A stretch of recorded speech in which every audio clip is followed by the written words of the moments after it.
Hai, jumpa lagi dengan Indra. Kali ini saya akan mengajak kembali teman-teman untuk merefleksikan sabda Tuhan dari Injil Lukas. Ada sebuah perikop yang bagus untuk kita pelajari bersama. Menilai zaman, judul perikopnya. Kira-kira apa yang kita bisa petik dari perikop ini?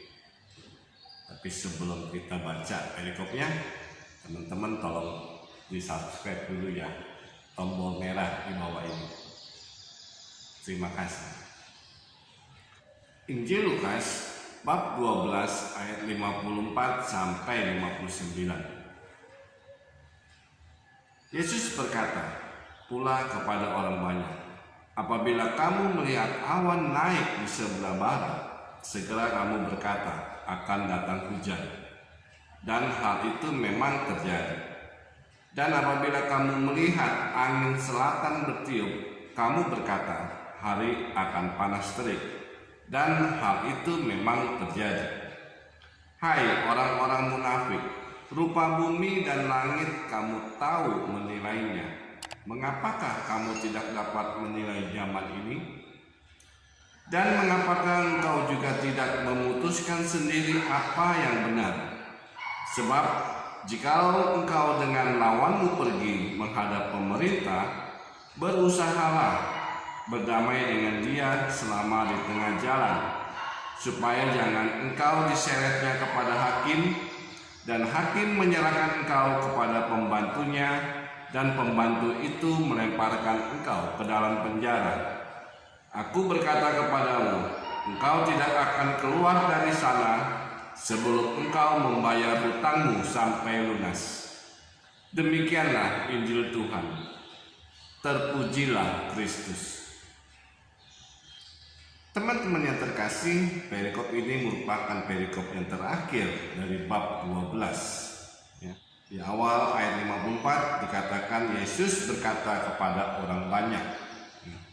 Orang banyak di sini tentu saja orang Yahudi pada saat itu. Yesus menekankan bahwa kamu melihat awan naik di sebelah barat, kamu tahu itu akan hujan. Angin bertiup dari selatan, kamu juga akan tahu bahwa itu akan panas terik. Di sini mau menggambarkan bahwa mereka itu sudah tahu dari situasi atau kondisi gambaran alam yang ada pada saat itu di zaman Israel. Jadi mereka seolah-olah bisa meramalkan cuaca pada saat itu. Yesus menegur di ayat ke-56 kepada orang-orang Yahudi saat itu. Hai orang-orang munafik, rupa bumi dan langit kamu tahu menilainya. Mengapa kamu tidak dapat menilai zaman ini? Di sini Yesus mau menegur sebetulnya orang-orang Yahudi, di mana terdapat orang-orang Farisi dan ahli Taurat. Nah, mereka itu rupanya cuma tahu alam atau bumi dan langit, tapi untuk menilai zaman ini, maksudnya zamannya Mesias, mereka itu tidak tahu. Padahal mereka kan rajin membaca kitab-kitab Taurat dan kitab para nabi, mempelajarinya, bahkan menghafalkannya. Nah, tapi untuk menilai Mesias datang, mereka itu seolah-olah tidak mau percaya.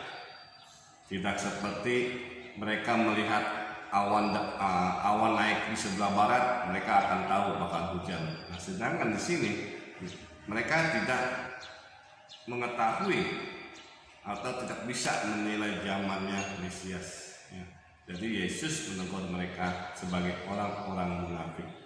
Sebetulnya Yesus hanya menginginkan mereka itu sedikit peka. Kenapa? Karena sebagai orang Farisi, mereka juga seharusnya sudah mengenal tentang Mesias, karena sudah tertulis dalam kitab-kitab Taurat maupun kitab para nabi. Tetapi mereka juga tidak mau mempercayai. Nah, mungkin juga Tuhan juga mengeraskan hati mereka untuk tidak percaya ke Mesias. Padahal ayat 57 bahwa engkau juga tidak memutuskan sendiri apa yang benar. Jadi mereka tahu tapi mereka tidak berani. Makanya disebut orang-orang munafik. Sedangkan ayat 58 dan 59 di sini dua ayat terakhir adalah sebuah gambaran di mana dikatakan ada dua orang berjalan untuk pergi menghadap pemerintah. Ya. Nah, kalau kita merefleksikan dan mengibaratkan bahwa yang berjalan itu kalau kita dengan Yesus untuk pergi menghadap penguasa itu bisa Allah Bapa. Nah, berusahalah damai dengan Yesus supaya kita jangan diserahkan kepada penguasa, nanti penguasa menyerahkan kepada malaikatnya lalu membuang kita ke api neraka. Kita orang berdosa, jadi kita minta mohon ampun supaya sebelum kita dihadapkan kepada penguasa kita sudah diberikan sedikit pengampunan. Nah, di ayat terakhir dikatakan engkau tidak akan keluar dari sana sebelum engkau membayar hutangmu sampai lunas.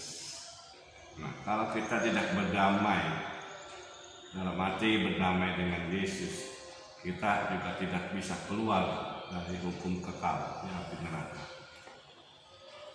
Nah, sebagai refleksi kita dalam bacaan kali ini, segeralah berdamai dengan Yesus selagi engkau masih bersamanya di dunia ini. Renungkanlah